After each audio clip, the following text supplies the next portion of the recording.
টানা ২০ দিনের প্রচারণা শেষে এখন শুধুই অপেক্ষার পালা। ১২ই ফেব্রুয়ারি ব্যালটে রায় দেবেন ভোটাররা। সেই চূড়ান্ত রায়ের আগে মানুষের মনে প্রশ্ন, গত ৩ সপ্তাহে নির্বাচনে অংশ নেওয়া দেশের প্রধান দুই দলের শীর্ষ নেতা আসলে ভোটারদের কী বার্তা দিয়েছেন। দ্য হুইসেল চালিয়েছে নিবিড় ডেটা অনুসন্ধান। তারা বলছে, দুই নেতার লড়াইয়ের প্রধান অস্ত্র ছিল একে অপরকে আক্রমণ। তারেক রহমান তার বক্তব্যের ১১.৬৬% আর ডাক্তার শফিকুর রহমান ১১.১০% শব্দ ব্যয় করেছেন প্রতিপক্ষকে ঘায়েল করতে। ১৮টি গুরুত্বপূর্ণ ক্যাটাগরিতে ফেলে তা বিশ্লেষণ করা হয়েছে। কোন ইস্যুতে নেতা কতটা শব্দ খরচ করেছেন আর কোন বিষয়ে প্রায় নীরব থেকেছেন, সেটাই এই বিশ্লেষণের মূল ভিত্তি।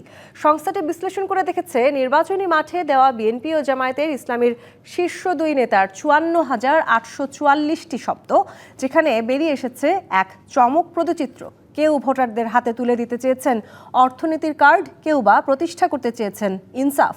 10টি জনসভা মিলিয়ে প্রতিপক্ষকে আক্রমণের পর তারেক রহমান সবচেয়ে বেশি শব্দ ব্যয় করেছেন কৃষি নিয়ে, যা প্রায় ১১%।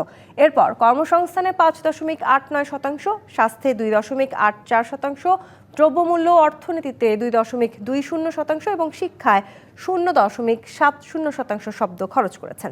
ভিন্ন পথে হেঁটেছেন জামায়াতের আমির। তার বক্তব্যে অর্থনীতির সুনির্দিষ্ট রোডম্যাপ না থাকলেও জোর দিয়েছেন দুর্নীতিমুক্ত সমাজ এবং নৈতিকতার ওপর। প্রায় সব জনসভায় তার কথার মূল সুর ছিল ইনসাফ কায়েম করার বিষয়টি।